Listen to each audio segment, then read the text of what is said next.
Welcome everyone. अहिले 2-3 हप्ता जति भयो हैन, पाइ नेटवर्कको बारेमा नेपालमा अलिक धेरै नै प्रचार चलिरहेछ। हुन त यो 1 वर्षभन्दा अगाडि नै बनेको हो। अरूले पाइ नेटवर्कमा काम सुरु गर्यो भन्ने बित्तिकै आफू पनि गरिहाल्न जरुरी चाहिँ छैन, रिसर्च गर्नुपर्छ। म चाहिँ यो भिडियोमा तपाईहरुले पाइ नेटवर्कमा कसरी माइनिङ गर्ने भन्दा पनि पाइ नेटवर्क भनेको वास्तवमा हो चाहिँ के बुझाउँछु। अनि त्यो पछाडी तपाईलाई पाइ नेटवर्कमा इन्भल्भ हुन मन छ भने अरु युट्युबरहरुको हेल्प लिन सक्नुहुन्छ। पाइ नेटवर्क भनेको चाहिँ एउटा क्रिप्टोकरेन्सी प्रोजेक्ट हो जुन चाहिँ युजरहरुले स्मार्टफोनबाट माइनिङ गर्न सक्छन्। क्रिप्टोकरेन्सी भनेको चाहिँ डिजिटल करेन्सी हो। यसमा डिजिटल फाइल्स पैसाको रूपमा काम गर्छ र यसको काम भनेको चाहिँ अनलाइन ट्रान्ज्याक्सन गर्न हो। क्रिप्टोकरेन्सी माइनिङ भनेको चाहिँ क्रिप्टोकरेन्सीबाट हुने ट्रान्ज्याक्सनलाई भेरिफाई गर्ने प्रोसेस हो। पाइ नेटवर्क 2 जना स्ट्यानफोर्ड पीएचडी र 1 जना चाहिँ स्ट्यानफोर्ड एमबीए मिलेर बनाएको हो। पाइ नेटवर्कले आफैलाई चाहिँ फर्स्ट डिजिटल करेन्सी जुन चाहिँ आफ्नो फोनबाट माइन गर्न सकिन्छ भनेर डिस्क्राइब गर्छ। तर अझै पनि पाइ नेटवर्क कन्ट्रोभर्सियल नै छ। चाइनिज क्रिप्टोकरेन्सी लिडर स्याओलाई लीले पाइ नेटवर्कलाई बोरिङ स्क्याम मानेका छन्। स्क्याम नै हो त पाइ नेटवर्क भन्नु होला, त्यो चाहिँ भन्न सकिँदैन र सायद होइन पनि होला। यसले न त कसैको पैसा मागिरहेछ न त कसैको डेटा नै चोरिरहेछ। हुन त सुरुमा पहिला बिटकोइन आउँदा पनि स्क्याम मानेका थिए।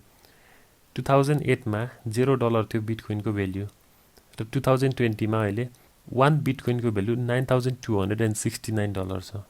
यसको हाईएस्ट प्राइस भनेको 19,783 सम्म पुगेको थियो। अहिले त पाइ नेटवर्कको भ्याल्यु छैन, तर के थाहा पछि गएर भ्याल्यु बढ्ने पो हो कि। जति मान्छेहरूले केही चीजको बढी डिमान्ड गर्यो त्यसकै भ्याल्यु त बढ्छ। तपाईलाई पाइमा माइनिङ गर्न पैसा लाग्दैन। यो नेटवर्कमा के हुन्छ भने तपाईलाई पाइ कम्युनिटीमा कन्ट्रिब्युट गर्दाखेरि पाइ अन गर्नुहुन्छ। पाइ अन गर्न तपाईले 24 आवर्समा एकताल पाइ खोल्ने र लाइटनिङ बटन थिच्ने। लाइटनिङ बटन थिचेपछि माइनिङ स्टार्ट हुन्छ। माइनिङ सुरु गरेपछि तपाईले साथी र फ्यामिली मेम्बर्सलाई चाहिँ कम्युनिटीमा बोलाएर आवरली रेट बुस्ट गर्न सक्नुहुन्छ। तपाईले 3 दिन माइनिङ गरेपछि अर्निङ बुस्ट गर्न सक्नुहुन्छ अझै धेरै। सुरुमा माइन गर्ने युजरले चाहिँ हायर रेट पाउनुहुन्छ पछि आउने मेम्बर भन्दा।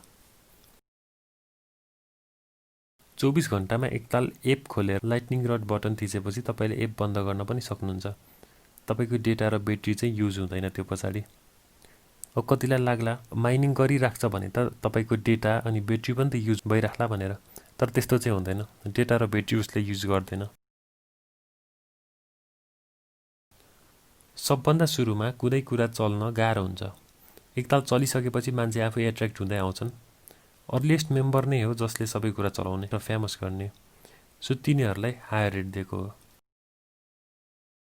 अहिले पाइको भ्याल्यु नै छैन भन्दा नि हुन्छ, जस्तै 2008 को बिटकोइनको जस्तो। पाइको भ्याल्यु टाइम, अटेन्सन, सर्भिस अनुसार बढ्दै जाने देखिन्छ।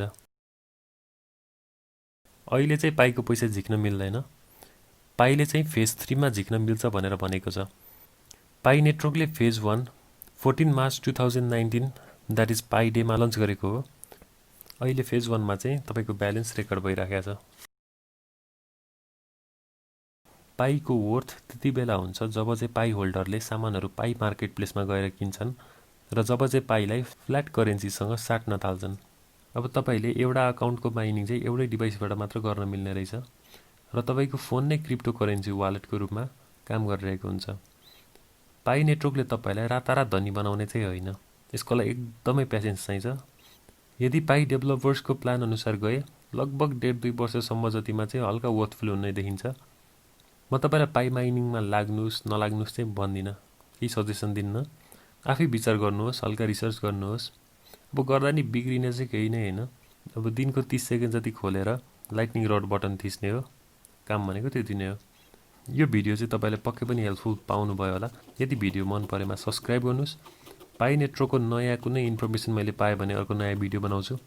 Take care, see you in the next video.